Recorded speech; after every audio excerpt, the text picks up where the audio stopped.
आणि ह्या रेतनाच्या बाबतीमध्ये आपल्या महाराष्ट्रामध्ये दुर्बिणीद्वारे कृत्रिम रेतनाची पद्धत आली. 60-70 हजार रुपये किंमत आहे असेल त्याची. पण अचूक अचूक बिनचूक आणि योग्य ठिकाणी कृत्रिम रेतन होत राहत. म्हणून जे तरुण लोक ह्या कृत्रिम रेतनाच्या कार्यामध्ये आलेले आहेत त्यांनी 5-50 हजार रुपये गेले हरकत नाहीत, पण ती दुर्बीण घेतली महत्वाची. मग त्याच्यातून सगळं दिसतं, आपल्यालाही दिसतं आणि पशुपालकाला दाखवता येत राहतं. तर या गोष्टीचा निश्चित त्यांनी विचार करावा असं मला वाटतं. आता ह्याच्या नंतरची जी स्लाइड आहे तर ती आहे पुढची स्लाइड ह्याच्या पुढे नाही, मी 13 नंबरला आहे. आपण 13 नंबर. रक्तस्राव नाही नाही ही आता जेवढे संकरित गायींचे गोठे आहेत, जेवढे संकरित गायींचे गोठे आहेत, त्या संकरित गायींच्या गोठ्यामध्ये माझाचा दिवस संपल्यानंतर 24 तास ते 36 तासाचा कालावधी पूर्ण संपतो तेव्हा कुठलाही माझाचा बळस नसतो आणि 36 तास झाल्यानंतर शेपटाला रक्त लागलेलं दिसतं, निर्णाला रक्त लागलेलं दिसतं, मांडीला रक्त लागलेलं दिसतं. रक्ताची धार दिसत नाही, फक्त रक्त चिकटलेलं दिसतं. माझा नंतरचा रक्तस्राव हा सामान्य आहे, शरीर क्रियेचा भाग आहे, त्याला उपचाराची गरज नाही, फक्त स्वच्छता, फक्त स्वच्छता. आणि हा स्त्राव पुन्हा एकदा लेखी सर्टिफिकेट देतो की मला सांभाळलं ते चांगलं सांभाळत. माझाला आली त्याच्यातलं पहिलं सर्टिफिकेट की मला सांभाळलं ते चांगलं सांभाळत. बळस संपल्यानंतर 24 ते 36 तासानंतर दिसणारा स्त्राव सुद्धा सांगतो मला फार चांगलं सांभाळत, चांगलं सांभाळत म्हणून सांगतो आणि नंतर फार चांगलं सांभाळत म्हणून सांगतो. देशी गायीमध्ये सुद्धा ज्या गीर आहेत, ज्या देवणी आहेत, ज्या लाल कांदार आहेत, चांगले सांभाळले, दष्टपुष्ट आहेत, पाठी म्हणून बघल्यानंतर गोल गरगरीत आहे, इथंच हा रक्तस्राव दिसतो. फक्त गायीत दिसतो, म्हशीत दिसत नाही. नाही दिसला म्हणून काय ते माचकोटा असं नाही म्हणायचं, म्हशीमध्ये दिसतच नाही, म्हणजे ती शरीराचा भाग नाही. जे काही रक्तस्राव होतो तो फक्त संकरित गायीत होतो, त्याचा कुठलाही संबंध नाही, याच्यावर गर्भधारणा नाही, याच्यावरती त्रास नाही, याच्याशी कुठला संबंध जोडायचा नाही, काहीच नाही. हे दिसल्यानंतर गर्भधारणा होते हेही खोटं आणि होतही नाही हेही खोटं. त्याच्यामुळे याच्याशी काही संबंध आहे, फक्त स्वच्छता ठेवायची, काम संपलं.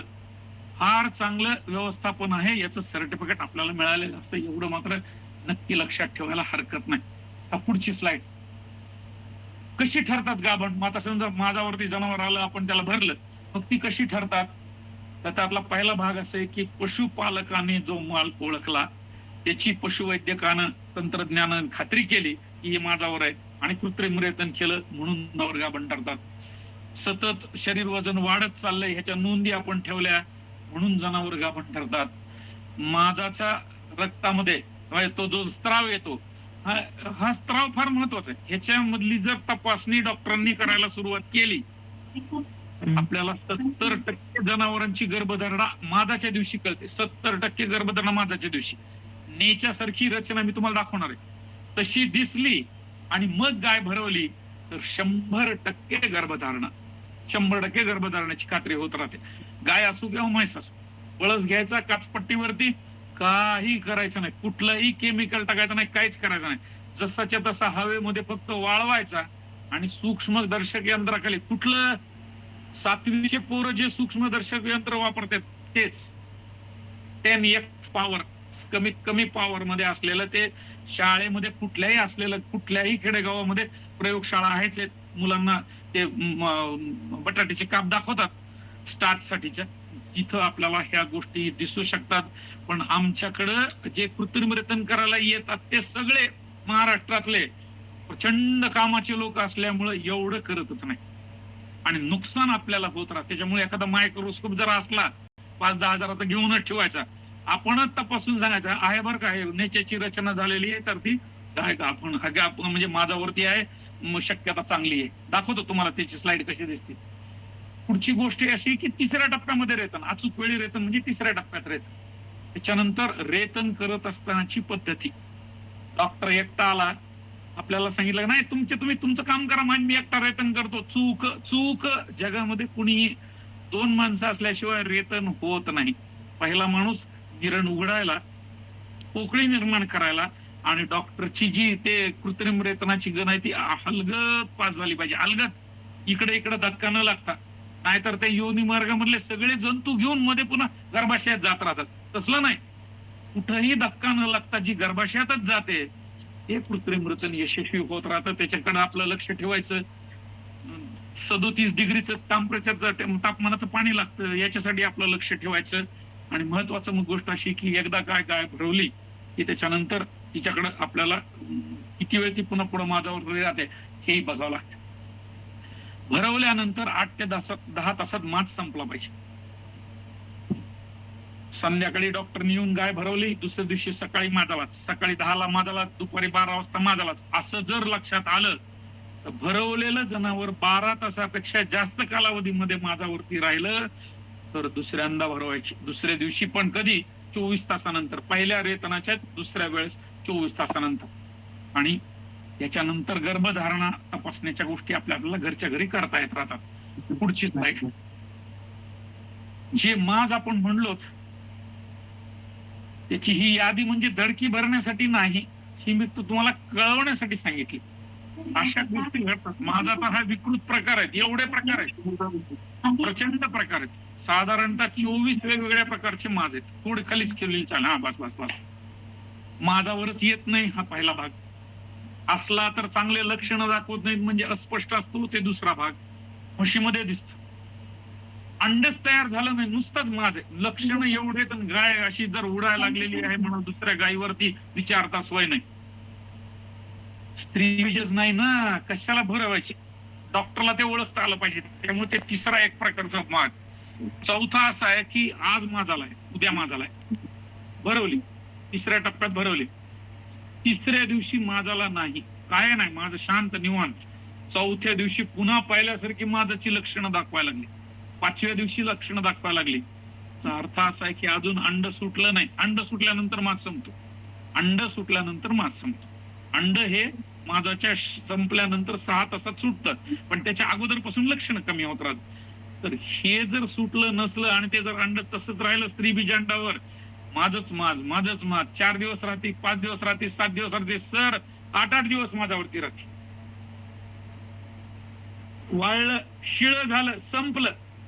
जे ताजं आहे तेवढ्यातूनच गर्भधारणा. म्हणून पहिल्या 2 दिवसामधलं जे स्त्रीबीज आहे तिथंच गर्भधारणा होत राहते. हा जो आहे ना प्रलंबित माज, त्याच्यातून गर्भधारणा होत नाही म्हणून पुन्हा भरवायचीच नाही. त्याच्या दुसरा वेळेस 4थ्या दिवशी माझाला दिसली तर सोडून, काय प्रॉब्लेम नाही, ते सोडून देता येत राहत. तसा माज सलगच माझाला पहिल्या दिवशी, दुसऱ्या दिवशी, तिसऱ्या दिवशी, 4थ्या दिवशी सलग असलं तर ते लांबलेला मांस. म्हणजे एक तुटक सांगितला तुम्हाला की तिसऱ्या दिवशी लक्षणं नव्हती, 4थ्या दिवशी दिसला ते तुटक, पण सलगच दिसला तर तो प्रलंबित मास किंवा मास. काही जनावर आजारपणानंतर पहिल्यांदा माझ्यावरती येतात. उन्हाळा झाल्यानंतर काही जनावर पहिल्यांदा माझ्यावरती येतात. 2-3 महिने आलेच नाहीत, पुन्हा माझ्याला आले. एखादं जनावरांचं ऑपरेशन झालं, 1-2 महिने ते नाही आलं, पुन्हा आलं. हा माज सोडून द्यायचा, कारण आपण नेहमीसाठी पहिला माज सोडतो, त्यातला तो सोडून देणार, कारण तो विकृत असतो. म्हणून त्यातलं अंड तयार नसतं, अंड लहान असतं, अंड विकृत व्हायची शक्यता असते, म्हणून सोडायचं. स्त्रीबीज विकृत असलेला माज असं असू शकतं, ते आतल्या बाजूला आहे, ते लक्षात येणं शक्य नाही. पण अशा प्रकारचं स्त्रीबीज जर चूक असेल तर ते होऊ शकतं. अनियमित तर कालांतराच्या प्रमाणे, म्हणजे 21च्या ऐवजी जर 27 दिवसांनी गाय माझ्यावरती आली, सोडून दिलेली बरी. पुढच्या वेळेस जेव्हा 1 दिवसाने येईल तेव्हा भरतो. पहिल्यांदा 21 दिवसा येईल तेव्हा भरतो. अनियमिततेचं नाही. 15व्या दिवशी माझा दिसली सोडून द्यायची, 17व्या दिवशी दिसली सोडून द्यायची, 31व्या दिवशी सोडून देत राहायची. त्याच्यामुळे अनियमितला कधीही हात लावायचा नाही माझाला, तारखेप्रमाणे. आपण जेव्हा उपचार करतो, डॉक्टरनी गोळ्या दिल्या आणि त्याच्यानंतर ती माझ्यावरती आली, या माझापेक्षा ही माझाच्या चक्रात राहते का आणि त्याच्यानंतर पुन्हा 21 दिवसांनी येते का, हे बघून जर गर्भधारणा केली, कृत्रिम रतन केलं, तर 100% गर्भधारणेची खात्री असते. म्हणून उपचारानंतर लगेच अजिबात नाही. आता बरेच जण लोक मला विचारतात, सर माझ्यावरती येणं काय करू? गुळ खाऊ घाला, त्याच्यानंतर मोड आलेली मटकी द्या, प्रोजेस्ट्रॉनचं इंजेक्शन द्या, ह्या सगळ्या गोष्टी आम्ही सांगतो. पण ह्याच्यानंतर जेव्हा ती पहिल्यांदा माझ्यावरती आली तेव्हा माझाची लक्षणं लक्षात ठेवायची, तारीख लिहून ठेवायची, आणि ह्याच्यानंतरच्या माझाला जर भरवली तर ती गर्भधारणेची शक्यता वाढते.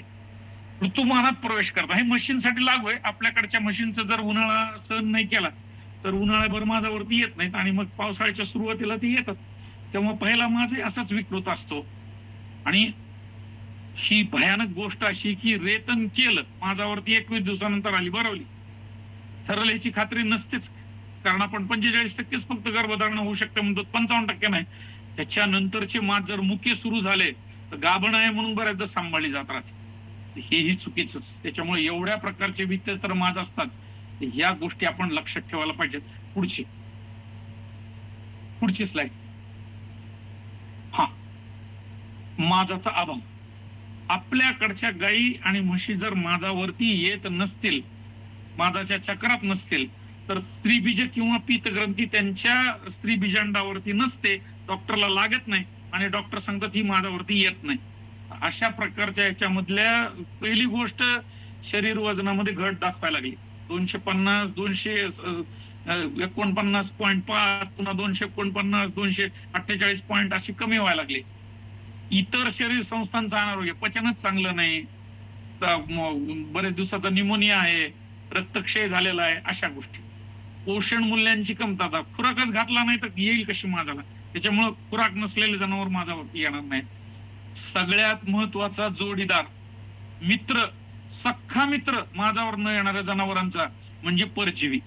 पोटात तरी असतात नाही तर शरीरावर. गोचीड भरपूर झालेल्या जनावर माझ्यावर येत नाहीत आणि जंत झालेले जनावर माझ्यावरती येत नाहीत. जितके जंत जास्त, जितक्या दिवस ते टिकतील तितकं शरीरामधलं रक्त पितात आणि म्हणून जनावर माझ्यावरती येत नाही. त्यामुळे परजीवी निर्मूलन एक फार महत्वाचं आहे. खुरं. काल कोल्हापूरचे एक सदग्रस्त सांगत होते, सर 1.5 वर्ष झालं म्हणले म्हशीला चालतात येईना. म्हणलं असं कसं काय होईल, काहीतरी काही मार लागलाय का, फ्रॅक्चर झालंय का? नाही नाही म्हणले सर ते काहीच झालं नाही, पण तिला चालताच येईना. म्हणलं जरा फोटो पाठवा. जे खूर होतं ते 6 इंच पुढे गेलं होतं. 6 इंच पुढं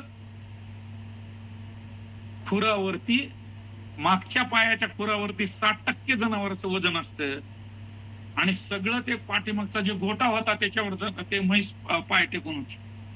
अशा प्रकारचं जर व्यवस्थापन असलं ना, त्यांनी सांगितलं 8 दिवसापूर्वी करून घेतले होते. मी म्हणलं ज्याच्याकडून ते खुरं कापून घेतले होते त्याला अजिबात डोकं नाही म्हणलं. डॉक्टरला विचार, पेननी रेग मारून घेईन तितकं खूर काढून घ्यायला हरकत नाही म्हणून सांगितलं. खुरांचे बघणं गरजेचं आहे आणि हात टाकायला पाहिजे. आपल्याकडे गाय आणि म्हैस असली की दर महिन्याला डॉक्टर आलेच पाहिजेत. आले पाहिजेत तर त्यांनी प्रत्येक जनावर तपासलंच पाहिजे तर लिहून ठेवलं पाहिजे. मी ही म्हैस बघितली, ही आज माझ्यावरती आहे, ही बघितली, ही आज माझ्या चक्रात नाहीये, ही माझ्यावर येऊन 8 दिवस झाले. हे लिहिता आलं त्याला डॉक्टर म्हणायचं. गर्भधारणा असली तर 2 महिन्याची 3 महिन्याची तपासली की झाले. 4थ्या महिन्याला व्यवस्थित आहे, 5व्या महिन्याला व्यवस्थित आहे, दर महिन्याला तपासून घ्यायचे. हात टाकल्याने गर्भधारणाचा त्रास होत नाही, कुठलाही त्रास होत नाही. पण हात टाकल्यामुळे बरेच जनावर माझ्यावरती सुद्धा येतात. धक्का, किक मारण्यासारखी गोष्ट ही शेणाच्या पिशवीत हात गेल्याची असते. बऱ्याचशा जनावरांमध्ये रक्तक्षय असतो आणि रक्तक्षय असतो म्हणजे अॅनिमिया असतं. अॅनिमिया असला की मग जनावर माझ्यावरती, रक्तच कमी आहे त्याच्यामुळे शरीर क्रियांचा वेग कमी झाला असतो. फारच जर जास्त थंडी असली, फारच ऊन असलं तर असा काही परिणाम असला ऋतुमानाचा तर ते संकरित गायींमध्ये लवकर होत राहतो. जीवनसत्वामध्ये अ, ड आणि ई फार महत्वाचे. ड तर सूर्यप्रकाशातून मिळतं, ई हे प्रजनन क्षमतेशी निगडित आहे आणि अ जीवनसत्व अत्यंत आवश्यक आहे माझ्यावरती. बरेचसे डॉक्टर हे अ जीवनसत्वाचे इंजेक्शन देतात माझ्यावर आणण्यासाठी. दुसरी गोष्ट अशी आहे की 70 वर्षापासून 80 वर्षापासून आपल्या महाराष्ट्रामध्ये जे जनावर माझ्यावरती येत नाहीत त्यांच्याकडे डॉक्टरकडे जशा एपीसीच्या मागे गोळ्या होत्या, सगळ्या रोगावर ही माणसासाठी गोळी म्हणजे ती एपीसीची गोळी. वाढवडिलांना आपल्या माहिती आहे. तशी कोकू टॅबलेट आहेत, कोकू. ते कोकू म्हणजे कॉपर आणि कोबाल्ट. कॉपर, फेरस, कोबाल्ट हे रक्त वाढवण्यासाठी, हिमोग्लोबिनचं प्रमाण वाढवण्यासाठी उपयुक्त असलेले क्षार आहेत. कॉपर, कोबाल्ट आणि फेरस. क्षार मात्र मधून द्या, गोळ्या म्हणून द्या, मिनरल मिक्सर मधून द्या, क्षार पावडर मधून द्या, पण त्या दिल्या पाहिजेत. तर त्याची जर कमतरता असले तर जनावर माझ्यावरती येत नाहीत. आणि महत्वाची गोष्ट, गर्भाशय स्वच्छ असलं पाहिजे. ज्या जनावराच्या गर्भाशयामध्ये पू आहे ते जनावर कधीही माझ्यावरती येत नाही. ज्या जनावराच्या गर्भाशयामध्ये एक वाळलेलं वासरू पडू नये, 7-8-10 वर्ष ते येतच नाही माझ्यावरती. ज्या जनावरांच्या बाबतीमध्ये गर्भधारणा आहे ते जनावर माझ्यावरती येत नाही. म्हणजे कुठल्याही प्रकारे गर्भाशयामध्ये काही जर काम चालू असलं चांगलं किंवा वाईट, तर जनावर माझ्यावरती येत नाहीत, ही सगळ्यात महत्वाची गोष्ट.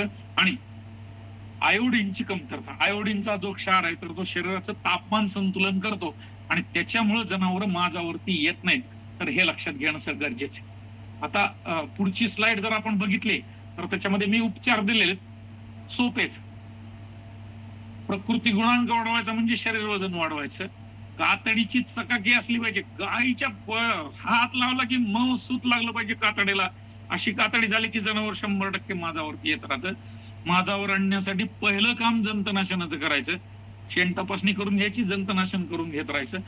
ऊर्जा वाढवणारे घटक म्हणजे गुळ आणि पशुखाद्य यांचा वापर वाढवायचा. रक्त वाढवणारे घटक जसं म्हणलं ना कोफेक्यू टॅबलेट बाजारात मिळतात, तर त्याच्यामध्ये कॉपर, कोबाल्ट आणि फेरस आहे किंवा क्षार पावडर सगळीच द्यायची, सगळेच घटक येत राहतील. हिरवा चारा, पशुखाद्य हे देत राहायचं. आणि टॉनिक, मेडिकल वाल्याची भरती करायची असली तर टॉनिक द्यायचं. मेडिकल वाल्याची भरती करायची नसली तर पशुखाद्य द्यायचं. पशुखाद्य जास्त सोयीस्कर आहे, टॉनिक देणं अजिबात अपेक्षित नाही. जो डॉक्टर टॉनिक लिहून देतो, प्रोबायोटिक, प्रीबायोटिक आणि अजून कोणते बायोटिक आले, ईस्ट कल्चर, आणि याला काहीही अर्थ नाही. तेवढा पैसा जर खुराकात घातला तर मऊ कातडीचं आपल्याला चकाकीपणा दिसतो. आणि म्हणून अशा प्रकारचा जर उपचार केला तर ही जनावरं माझ्यावरती येतात. आता पुढच्या स्लाइड मध्ये मी तुम्हाला हे सांगितलंय की आता ही अवघडच गोष्ट राहिली नाही डॉक्टर कडून की मास सुरू आहे, अर्ध्यातून मास तोडायचा, 10व्या दिवशी जनावरांचा मास तोडायचा, ही आमच्यासाठी सोपी गोष्ट आहे. पीतग्रंथी असते ती एकदा बंद केली की जनावरांचा मास संपला, ती पुन्हा 2 दिवसांनी जनावर माझ्यावरती येत राहतं. हे माझ्या बाबतीमध्ये तोडता येतं. ज्या दिवशी पाहिजे त्या दिवशी जनावर माझ्यावरती आणता येत राहतात. तंत्रज्ञान एवढं वाढलेलं आहे की तुम्हाला तुमची तारीख सांगायची, त्या दिवशी जनावर माझ्यावरती आणायची. प्रोटोकॉल म्हणतात त्याला, हार्मोनल प्रोटोकॉल. त्या दिवशी जनावर माझ्यावरती आणता येतात. आणि तिसरी महत्वाची गोष्ट, एकाच दिवशी जर 4-5 आणायचे असले म्हणजे डॉक्टरला पुन्हा याची गरजच नाही भरवायला, एकाच दिवशी आणता येत राहतात. हे प्रयोग ज्यांच्याकडे व्यावसायिक दूध उत्पादन चालतं त्यांनी करायला पाहिजे, कारण मग ते उपयोगी पडतात. रोज डॉक्टर आला की रोजची फीस, 5-5 जनावरांसाठी एकदा आला तर बऱ्याचसा त्याच्यामध्ये फरक पडू शकतो. म्हणून ते तंत्रज्ञान वापरता येत राहतं. आणि हे तर मी तुम्हाला सांगितलंच की कृत्रिम रेतन चांगल्या प्रकारे करून घेण्यासाठी आपलं लक्ष पाहिजे. दुर्बीण वापरून जर डॉक्टर कृत्रिम रेतन करत असेल तर त्या माझाचा चांगला फायदा होत राहतो. आणि लिंगवर्धित रेत मात्र 1200-1400 रुपयाचे जेव्हा वापरायला लागलात तेव्हा दुर्बिणीशिवाय कृत्रिम रेतन कशासाठी रे दादा विचारायला काय हरकत. कारण आपली एक रेत मात्र प्रचंड महागाची आणि किमतीची आहे. तिचा सदुपयोग व्हावा, त्याच्यामध्ये शुक्राणूंची संख्या कमी आहे तरी सुद्धा तिच्यातून आपल्याला चांगलं यश मिळावं, 100% गर्भधारणेकडे मिळावं, म्हणून आपण त्या दुर्बिणीसाठीचा सुद्धा निश्चित आपल्याला हे करता येत राहील. कोणती रेत मात्रा घेतली याच्याकडे सुद्धा लक्ष ठेवायचं. बरं, काढली कंटेनर मधली भरवली असं नाही, आपण ठरवायचं कोणती ती. संकरित गाय असेल तर कुठला बुल वापरायचा, त्याच्या आईचं दूध उत्पादन किती आहे त्याचा अभ्यास आपल्याकडे असला पाहिजे. रेतन झाल्यानंतर बरेच लोक ती रेत मात्रा ठेवतात, नंतर नाही, घ्यायच्या अगोदरच त्याला विचारायचं की व्हायचं आईचं दूध किती आहे तरच वापरायची. संकरित जनावर आयुष्यभर संकरितच असतात, ते कधीही प्युअर होत नाहीत. संकरित गाय 100% जर आपण याच्याकडे करायला गेलो तर ते तसं होतच नाही. ते कमी होत राहतं त्याचं प्रमाण इतर असलेलं संकरितचं, आणि ते याच्याकडे जात राहील, पण याच्याप होत नाही. याच्याप असलेली संकरित करायची नाही, ती याच्यापच ठेवायचं, जर्सीला ठेवत राहायचं. अशा प्रकारे पैदास धोरण सुद्धा लक्षात ठेवायचं. एवढं त्या रेत मात्राच्या बाबतीमध्ये आहे. पुढची स्लाइड. हे सगळ्यात अडचणीचं आणि शेवटच्या भागातलं एक 15-20 मिनिटं अजून घेतो, म्हणजे मग आपल्याला थांबता येत राहील. सगळी महाराष्ट्राची अडचण त्या उलटणाऱ्या माझाची आहे. अजून ह्याच्यापेक्षा झुल करून बघता आला तर बघा, पण हा जो बळस आहे तर तो काचेसारखा आहे असं मला वाटतं. जमलंच. हा काचेसारखा बळस असला तर भरवायची, नाही तर दिली सोडून. एक मास तोडल्याने नुकसान होत नाही. जनावरांना सगळ्यात चांगली रोग प्रतिकारक क्षमता शरीरात असते. एक इंजेक्शन 1500 रुपये 1600 रुपयाचा अँटीबायोटिक देऊन जो परिणाम होत राहतो, तो परिणाम केवळ मात सोडल्यामुळे होत राहतो, कारण अंगामध्ये रोग प्रतिकारक क्षमता असते. या सगळ्या गोष्टी आपण लक्षात ठेवायला पाहिजेत की काचेसारखा असला तर आणि तरच आपल्याला निश्चितपणे भरवायची आहे. दुसरी गोष्ट, तुम्ही सगळे व्यावसायिक दूध उत्पादक आहात. पीएच पेपर बाजारात मिळतो. पीएच पेपर बाजारात डॉक्टर लोक ठेवतात, ते डॉक्टरचं डॉक्टर. आपल्या घरी डॉक्टरला बोलवायच्या अगोदर जो पीएच पेपर मिळतो 6.2, 6.4, 6.6, 6.8, 7, 7.2, 7.4, 7.6, 7.8 घरी आणून ठेवायचं. एक पट्टी एका बोट एवढी असते, याचे 2 तुकडे करता येत राहतात. एका पट्टीचे 2 तुकडे करता येत राहतात. नुसतं थोडासा निम्मा भाग त्या बळसामध्ये बुडवायचा.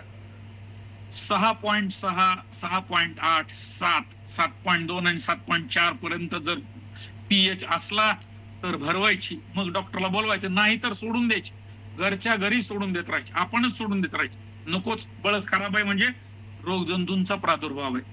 पीएच पेपर साधी गोष्ट आहे म्हणून आपण वापरला काय हरकत आहे. डॉक्टर करू नाही तर न करू ही गोष्ट आपल्याला करता येऊ शकते. तर या गोष्टीकडे आपण लक्षात ठेवणं गरजेचं आहे. म्हणजे कुठल्याही जनावरांमध्ये उलटण्याची जी प्रक्रिया आहे तर ती कधी घडणार नाही. पुढची स्लाइड.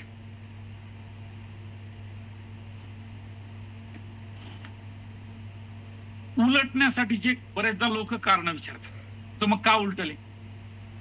10 पैकी 7 गायी गर्भाशयामध्ये दाह झाल्यामुळे, पू झाल्यामुळे उलटतात.